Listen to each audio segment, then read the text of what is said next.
Well, hello and welcome to the Spirit Safe. My name's Rob. Thank you very much indeed for joining me. Now, one of the things you know I like to do a lot of is reviewing whiskies from very unusual countries, and one of those would be Peru. I've never seen a Peruvian whiskey before, but I managed to pick this up in Alberta. It is the black whiskey, Andean black corn whiskey, made in Lima, Peru.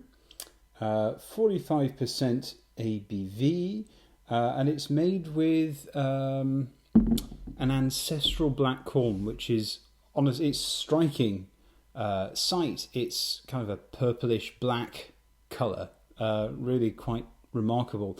That combined with a malted barley, it's made at a fairly small distillery in Lima, Peru. I bought this for about 72 Canadian. Now, there is another unusual corn whiskey that I've reviewed, and that was a Mexican whiskey. That was the Abasolo Mexican corn whiskey, and that was also an interesting corn variety, another ancestral corn, but it went through an additional process called nixtamalization, which gave it a unique flavour. And also, the Abasolo, it was packaged a lot more distinctively. This, it's got the words black whiskey and a little mountain there, but it's all sort of creamish, off-white and gold. And this doesn't really stand out on the shelves as being something that's Peruvian. Whereas the Abasolo did stand out as being unusual. The brown glass bottle just looked like some kind of lamp that you discovered in an Andean tomb or something.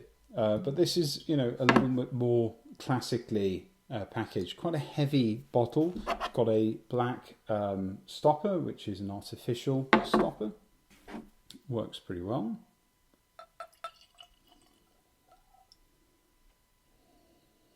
Let's see what we have. So, interesting cereal notes going on there. It's kind of sweet, but it's got a woody paperiness as well. But it's very approachable, very approachable. Now there's apples and honey, sweet kind of blossom notes, sweet floral notes. Some pear drops, candy cane. The spicing is really nutmeg and cinnamon, bit of cocoa, sort of drinking chocolate cocoa. Little fresh ginger, little baked ginger, ginger snaps or ginger cookies.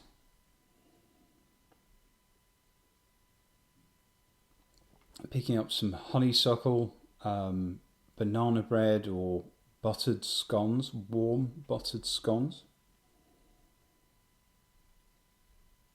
A good whack of fresh mint, maybe some fresh dill in there as well. Interesting verdant notes here. Bit of caramel, bit of vanilla slices. Vanilla dessert, maybe some rice pudding. The verdant notes are not nearly as agricultural as the Abasolo was. That had a very greenish and a very earthy note, particularly on the nose. It felt like you were in a cornfield and you could smell the earth, the roots, the stalk, the whole corn plant. Whereas this is, I'd say a lot more restrained than that. Some pipe tobacco and the woody notes. It's sort of like sawmill type notes, but quite strong on the papery or papyrus end of it. And I have at times picked up a sweet parsnip or carrot as well, which is a bit odd. But yeah, I do pick up that sometimes.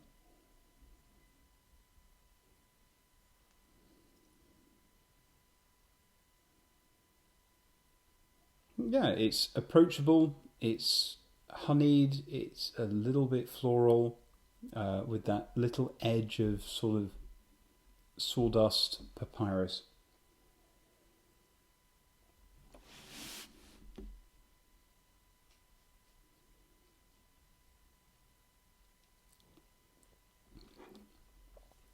The palate with water, overwhelmingly sweet and sour.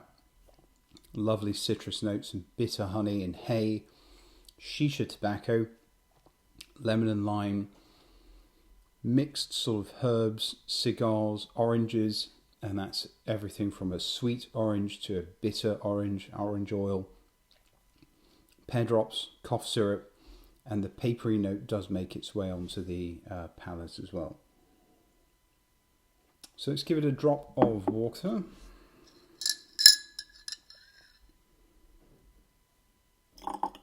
Half a teaspoonful, I think.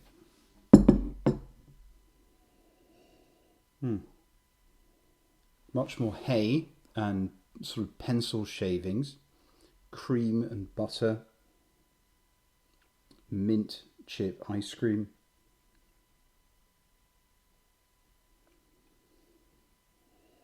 tobacco, tea chest sort of spice rack notes, apple blossom, little bit of caramel. Starting to pick up the barley in the almost a malt extract, like Ovaltine, the malted drink. Quite a heavy wintergreen or mint starting to come through.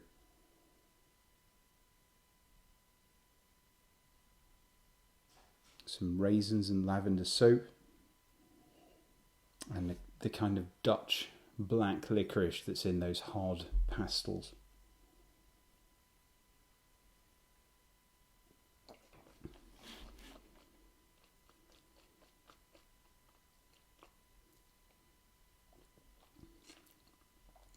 The palate with a drop of water, still overwhelmingly sweet and sour, but there's a lot more honey, and it's developed as sort of a dry edge to it, which is really quite nice, quite lip smacking, like a dryish honey.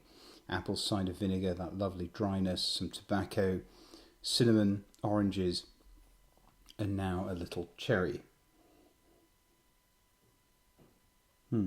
So this the finish is of cinnamon, blackcurrant, little sort of sharpness, some warming spice, bitter orange, slight alkaline, salted licorice, little cream, Turkish coffee, cafe latte, and green chili.